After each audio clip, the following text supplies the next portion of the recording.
અહીંયા આગળ ગોંડલમાં અક્ષર મંદિરમાં અક્ષર ડેરીની અંદર પૂજ્ય યોગીજી મહારાજની સાનિધ્યની અંદર ચોપડા પૂજન અહીંયા થતું અને હરિભક્તો એનો લાભ લેતા એ ઘડી આપણે ડેરીમાં રાખતા હતા.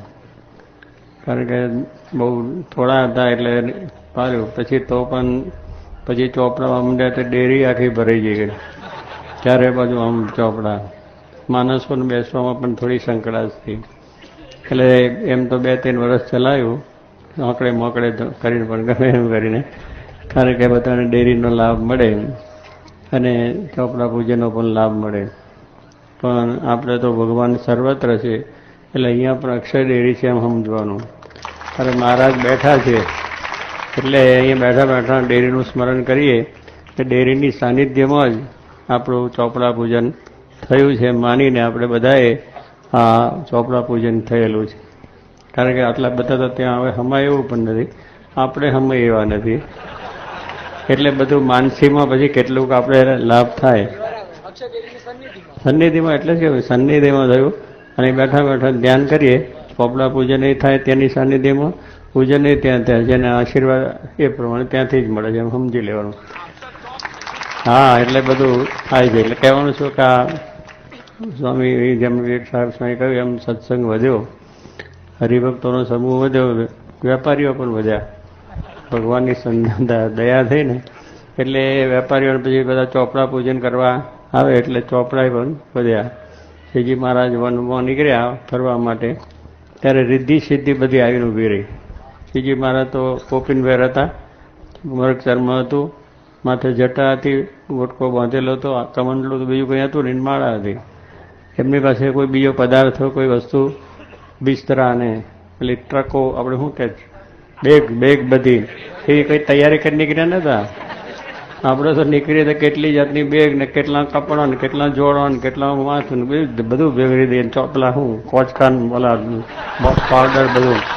કે ત્યાં જઈ ત્યાં બધી સગવડ લઈને જઈએ, બધું વ્યવસ્થિત રીતે, પૈસા ટકા હોય. પણ સ્વામી મહારાજ તો એક કોડી જેવું દ્રવ્ય પણ લીધું નહોતું અને ફર્યા આખી ભારતમાં, બધી ભારત, આખા ભારતમાં ફર્યા ગયો, એક ઠેકાને જઈ આવ્યા. બહુ સારી રીતે શાંતિથી પ્રવાસ થઈ ગયો. તે ઘડીના જમાનામાં રોડ ને રસ્તા નહીં, એનો પ્લાન નહીં, કોઈ જાતા નકશા નહીં, ક્યાં જવું કેમ નહીં. એ તો ભગવાન હતા એટલે એમને બધું દેખાતું. એ દેખીને પોતે એવા બધા સંકટો બેઠા, બધું કર્યું, પણ ફર્યા આખા દેશની અંદર. એટલે એ રીતે મહારાજ ફરતા ત્યારે ત્યાં સિદ્ધિઓ બધી આવી મહારાજ પાસે. મહારાજ અમને અંગીકાર કરો. મહારાજ કહે છે અત્યારે તો હું હવે ત્યાગી છું, અહીં મારે ક્યાં ભેગું કરવું ને ક્યાં લેવું. કારણ કે એક રૂમાલ, ભાર નામે રૂમાલ પણ રાખ્યો નથી. આપણે રૂમાલ છે ને મોટા બક્ષા લઈએ આપણે તો, આ એટલું નહીં. કસ્ટમર કેટલી માથાકૂટ પડે, આ તો કસ્ટમર નહીં ને કસ્ટમર.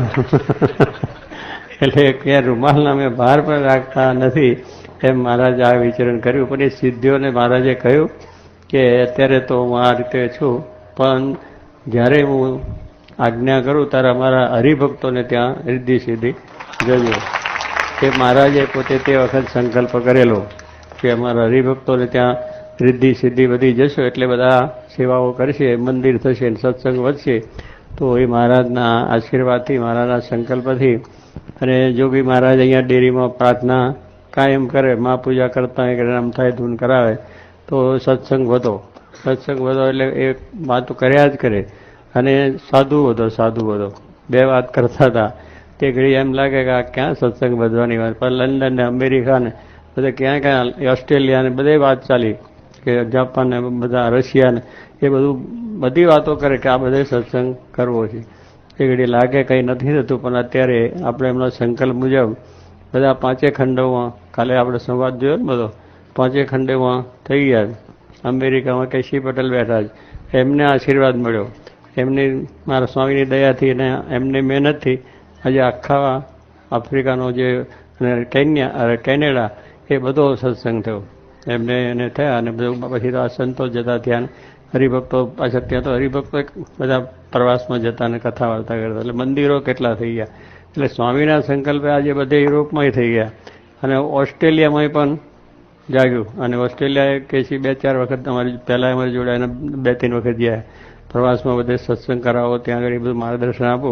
તો કહેવાનું શું છે, હરિભક્તો દ્વારા પણ સત્સંગ વધ્યો અને આટલે બધું કામ થયું. ઇન્ડિયામાં પણ આપણે બધો સત્સંગ વધ્યો અને આટલા બધું કાર્ય થઈ ગયા અને એ બધાને એમના આશીર્વાદથી આ પ્રમાણે સત્સંગ વધ્યો અને સાધુ કહે છે વધો તો સાધુ વધ્યા. આજે સ્વામીની કૃપાથી આવા ભણેલા ગણેલા અને બધા કોઈ ડૉક્ટરને એન્જિનિયર ને બીજું ને ત્રીજું ફરી ભણ્યા પાછા પંડિત, કોઈ વ્યાકરાચાર્ય ને કોઈ ષડદર્શન આચાર્ય ને કોઈ વેદાંત આચાર્ય ને કોઈ શાસ્ત્રીને ફરી અમારે શ્વેતભાઈ તો ઓલરાઉન્ડ જેવું થઈ ગયું. પૂરા થયા, બ્રાહ્મણનું કર્મ બી કરાવે અને પંડિત તરીકે અરે વાંચવાની વાત કરે, કથા એ કરે, સાધુ થઈને ગામડે બધી રીતનું કહેવાનું શું છે કે બ્રાહ્મણ ગોતવા પડે નહીં, બધું ભગવાને ભણાયા ગયા સંતો બધી વિધિ પણ કરે, કથા વાર્તા કરે અને બધે ગામડે ફરીને સત્સંગ પણ કરાવે. એટલે આવી રીતે સ્વામીના સંકલ્પથી આ બધો સત્સંગ વધ્યો, સંતો વધ્યા ને મંદિરો પણ વધ્યા છે. હવે આપણે બધું કરવાનું શું છે કે ભગવાને આપણને જ્યારે સુખ્યા કર્યા છે ત્યારે આપણે ભગવાનને રાજી કરવા, પરસ્પરસ થાય ને. પછી ભગવાને આપણને સુખ્યા કર્યા તો આપણે ભગવાનને રાજી કરવાના છે. આ રીતે ભગવાનની પ્રાર્થના છે, ભગવાનની આ રીતની પૂજા છે, પાઠ છે, આ બધું કરીએ. આ બધા ઉત્સવો છે, આ ચોપડા પૂજન, દીપો, દિવાળી ઉત્સવ, એ બધા ઉત્સવ છે, આનંદના છે કે દીવો આજે બધા એ થયા જાગ્રત, એટલે એને નિમિત્તે બધા આપણે આ પૂજનને આનંદને ઉત્સવ બધું કરીએ છીએ. જેમ કોઈનો વિજય થાય તો ઉત્સવ થાય છે ને, બધા ધામધૂમ ફટાકડા ફૂટે ને બધું. કોઈ રાજા વિજય કરીને આવ્યો હોય, કંઈ આપણે હમણાં બધા પ્રધાનો જીત કરીને આવ્યા હોય, એમાં તો કંઈ નહીં, પણ છતાં એને ફટાકડા ફોડવાના. આપણી ટીમ જીતી હોય, પેલી કેપ હા ક્રિકેટ, હવે એ જીતી હોય ત્યાં આગળ ન્યુઝીલેન્ડ કે ઓસ્ટ્રેલિયામાં જઈને જીતે, અહીંયા ફટાકડા ફોડે કે અમારા ભારત કા, હા વાહ, કેટલો કેપ ચડી જાય કે ભારતની ટીમ જીતી ગઈ. અને જરા ન જીતી હોય તો મોડું નીચું રાખે કે હારા કામ ન કર્યું બરોબર. આ વખતે તાંદુલકર વાળો જીગાજો ને સચિન કંઈ બરું કર્યો નહીં, ફલાએ કર્યું નહીં, પછી બેઠા બેઠા તેમાં કંઈ લેવા દેવાને કઈ પરિસ્થિતિ જ હોય પણ કહેવાય એમાં ગૌરવ છે આપણું ભારતનું. એમ આ સ્વામી પ્રતાપે આ બધો સત્સંગ વધ્યો છે, ગૌરવ છે કે આ પ્રમાણે સ્વામિનારાયણ સંપ્રદાયનું. અને આપણું તો વિશેષ કરીને કે અમને પ્રતાપ આવો સત્સંગ થયો છે તો બહુ આનંદ પામવાની વાત છે. તો આ પ્રમાણે એની અંદર આપણાથી જે બને રીતે આપણે એમનું ભક્તિભાવ ઉત્સવ કરીને આવા ઉત્સવ ઉજવવાનો આપણે લાભ મળે અને તે ભગવાનની સાનિધ્યમાં એ વળી ઉત્તમ ફળ મળે. સ્વામી કહે છે આ પ્રમાણે ભગવાનની કથા છે, આવા ઉત્સવો છે એ નદી કિનારે કરવામાં આવે તો બહુ સારો કહેવાય. અને પછી કોઈ સારું સ્થળ એવું હોય તો કરે, પણ ભગવાનના સાનિધ્યમાં કરે તેનું તો અનંત ઘણું ફળ મળે. આ તો ગીતાની અરે ભાગવતમાં, ગીતામાં છે, ભાગવતની અંદર આ બધા લખ્યા છે કે ભગવાનની સાનિધ્યમાં જે કરવામાં આવે એ અનંત ઘણું ફળ એનું પ્રાપ્ત થઈ જાય છે. એ બધી વાત લખી. તારે કહેવાનું શું કે એમ આપણે તો આ સાક્ષાત પૂર્ણ પુરુષોત્તમને એમનું ધામ અહીંયા બિરાજે, એની સાનિધ્યમાં આ બધું આપણે તો કર્યું છે. એટલે આપણે પણ નિર્ગુણ, આપણું કાર્ય નિર્ગુણ ને ચોપડાય નિર્ગુણ. એટલે બધાને ભગવાન શાંતિ સુખ આપે અને મહારાજને સંભાળી અને આપણે મહારાજની આજ્ઞા નિયમમાં રહી અને બધો કારભાર, કાર્ય, વ્યવહાર, સંસાર, કથા વાર્તા અને જે વેપાર ધંધો કરતા હોય પણ બરોબર સારી રીતે કરવાનો. પણ એમાં મહારાજની આજ્ઞા સમજ માગે સંસાર છે એમાં ગ્રસ્ત આજ્ઞામાં રહીને સંસાર કરે તેને બંધન થાય નહીં, કારણ કે સંસારમાં છે એટલે એમાં રહેવું પડે, કાર્ય પણ કરવું પડે. પણ મહારાજની જે આજ્ઞા અને ઉપાસના આ બે વસ્તુ પાંખ્યો છે એમાં રહીને આપણે જેટલું કરીએ એટલું કોઈ જાતનું આપણને વાંધો આવે નહીં. ત્યાગીને પણ આજ્ઞા અને ઉપાસના બે કરવાની છે.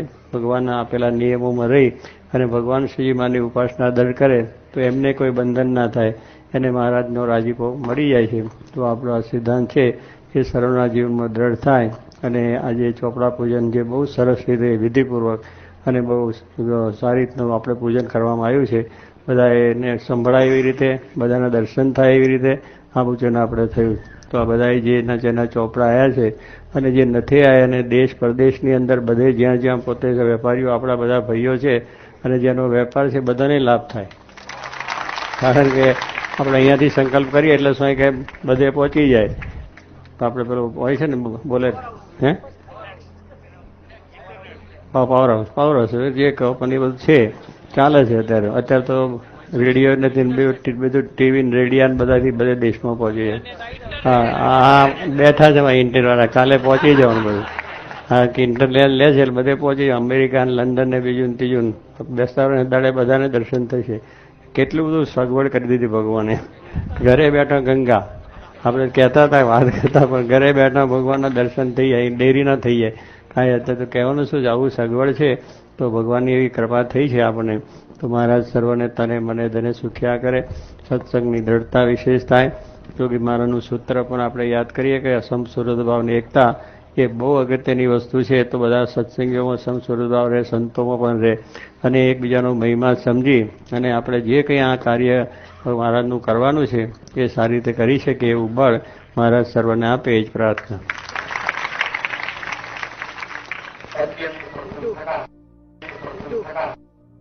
Thank you.